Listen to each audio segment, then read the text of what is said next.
everyone, welcome back to my channel. My name is Hannah and I like to ramble about books, and today's video is going to be my November reading wrap up.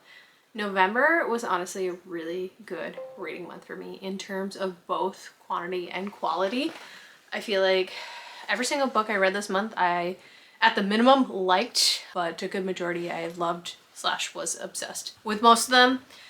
And I think my average rating was like a 4.4, which is amazing. So let's just jump right into it. The first book, I'm not going to touch on too much because I talked about it in my last reading wrap up, because I honestly read it mostly through October, but I officially finished it on November 1st.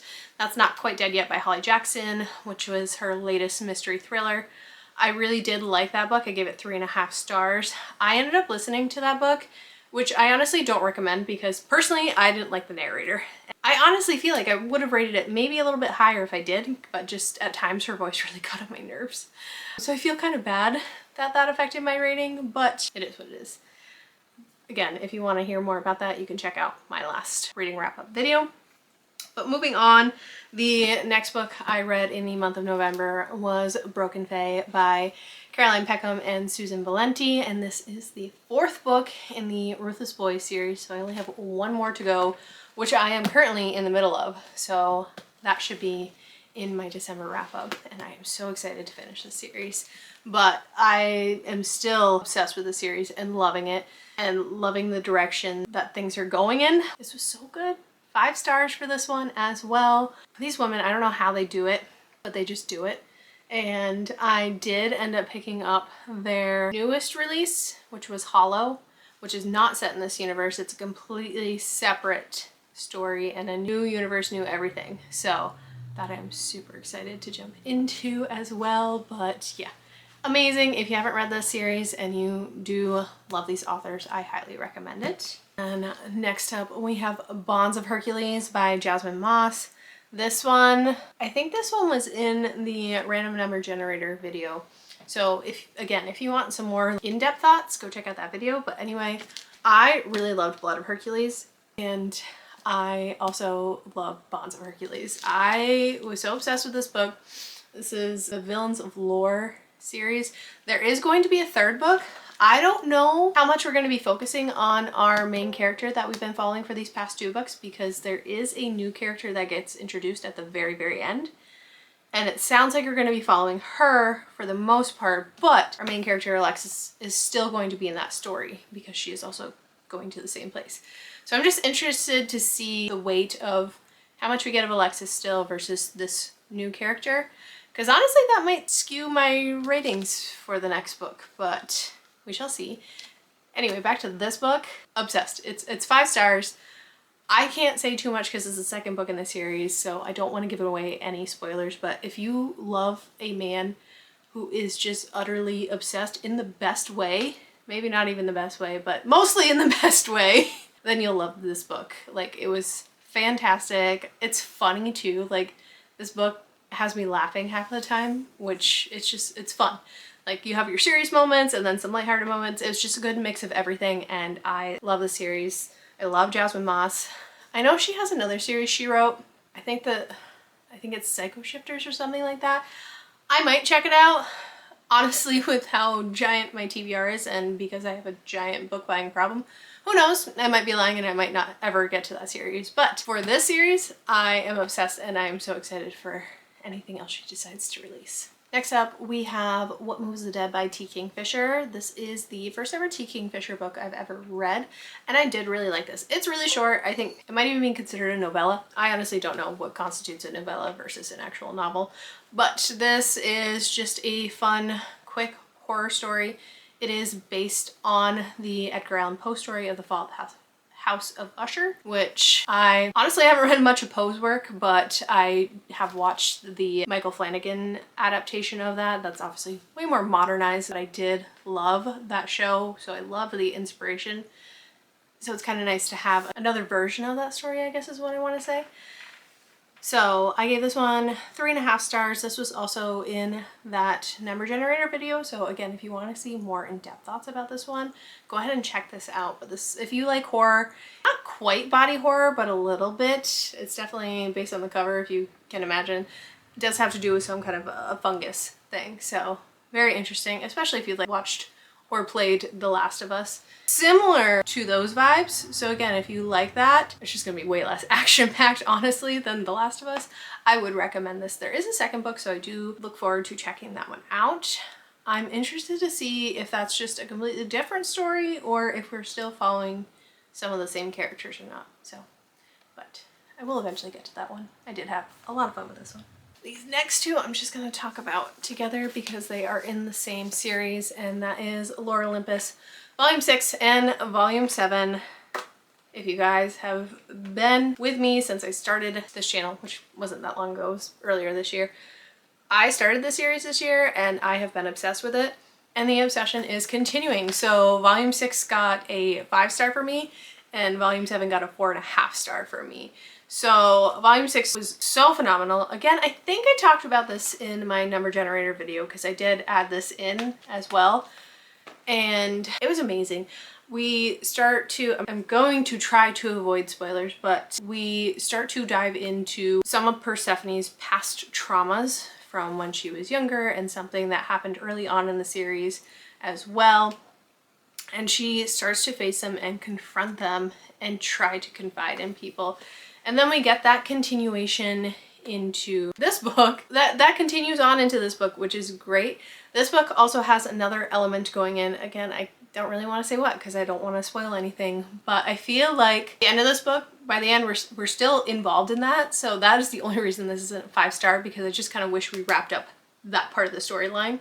But you can bet that I already ordered the next book and it's on its way, and I'm probably gonna read it once it gets here.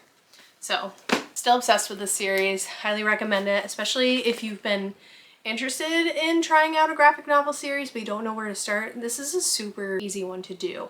It's not overwhelming. Sometimes keeping track of the characters is a little difficult, but honestly, if I come across a character we haven't seen in a bit, it doesn't take me too long to figure out who it is and what their story has been. So again, highly, highly recommend. The next book that I read, I don't have my physical copy because I actually loaned it to my sister-in-law already because she read the first book and was almost done and was like, hey, do you have the second book? Because I need to keep this going. So I gladly loaned that to her, and that book would be Brimstone by Callie Hart. This is the sequel to Quicksilver, which Quicksilver was a 5-star for me. I was looking back and I did read that one earlier this year. I don't remember which month, but it was like late winter, early spring. And I listened to the audiobook for that and I was obsessed. That was a 5-star book. I didn't do a reread of Quicksilver before jumping into Brimstone. So my first chapter or two, a little bit lost, gonna be honest. But once we dove back into the story and I got my bearings, holy shit, this was so good. Again, second book in a series, so I don't want to say too much because, again, don't want to spoil anything. But Saris, our female main character that we're following in this book, I feel like she's really stepping up and into her role and becoming more of a badass than she was before. Like, she was already kind of a badass and now it's just like leveling up.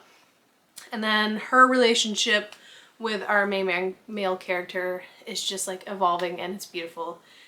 And I love it.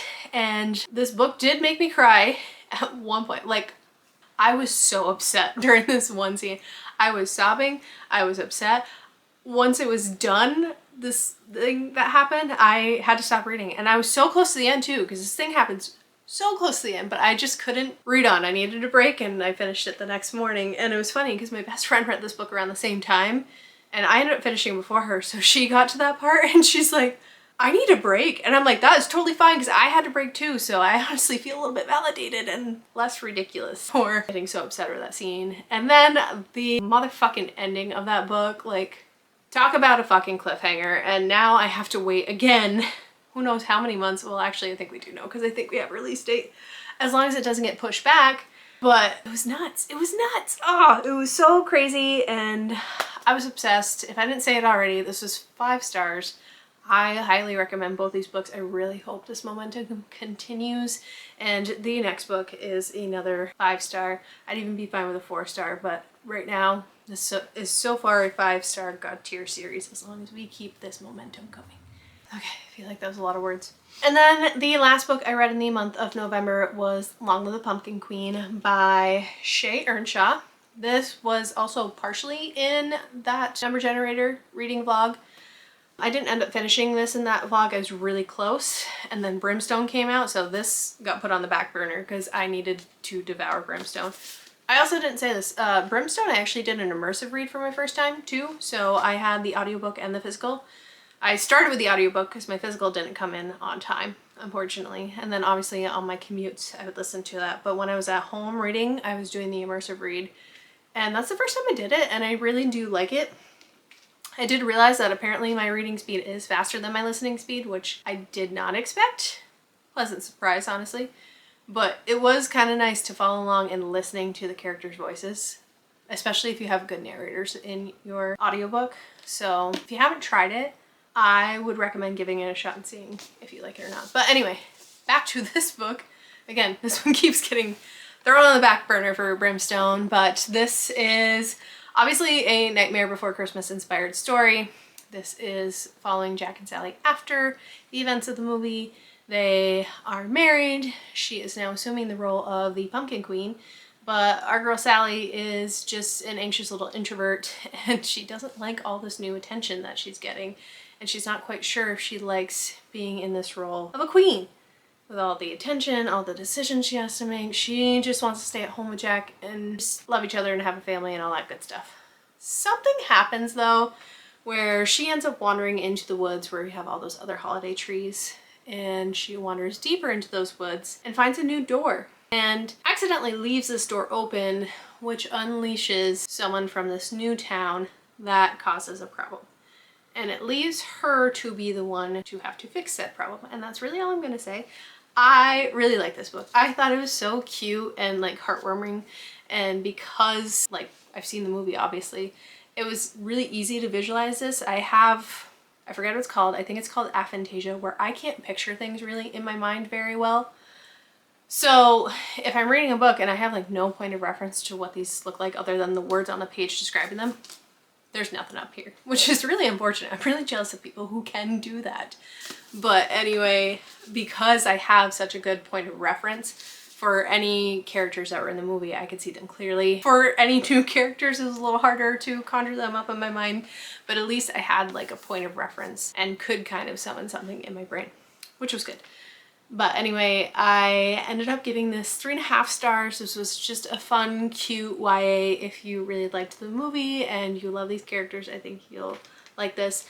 Sometimes I find these like follow-ups to movies and stuff like that can be super cheesy, not very good, very surface level, but I really liked the inner monologue and thoughts that we got from Sally and her insecurities.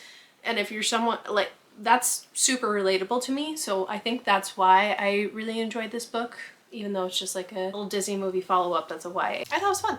So anyway, that's everything I read in the month of November. Like I said, it was a great month. I really hope to continue this momentum into December. I'm pretty sure I need to read a total of 10 books. I should be done the last book of Ruthless Boys soon, hopefully, so I can get a couple more audiobooks in. I haven't really been reading on my Kindle at all, which is honestly kind of sad. So I'm hoping there's like a dark romance Christmas book that I've been seeing on TikTok. I think it's called He Sees You When You're Sleeping. So that one just sounds like a fun time. So I'm hoping to get my Kindle out again, read some more on that. And when it comes to physical books, I have no idea what I'm going to pick up next. I just started an Alice Feeney thriller called His and Hers, so I've read Rock, Paper, Scissors by her, which was phenomenal, so I'm really hoping that I will enjoy this one and devour this one. But when it comes to what's next, I have no clue. It's just going to be a pure month of mood reading since I need to try to knock out 10 books in this month. And it's December, so I don't know about you, but I'm freaking busy with all this holiday stuff. My husband has a banquet, I have a work Christmas party, and then just Christmas itself and all that stuff, so that's gonna be fun. And also being pregnant through all of it's also a fun time as well. At least I get to eat a lot of food. But that's really all I have to say for today. I hope you guys have a great day. If you like this video, give it a thumbs up and comment down below, let me know. If you have read any of these books, I'd love to hear your thoughts. Did you love them? Did you hate them? Let's talk about it. And I will see you guys next time. Bye.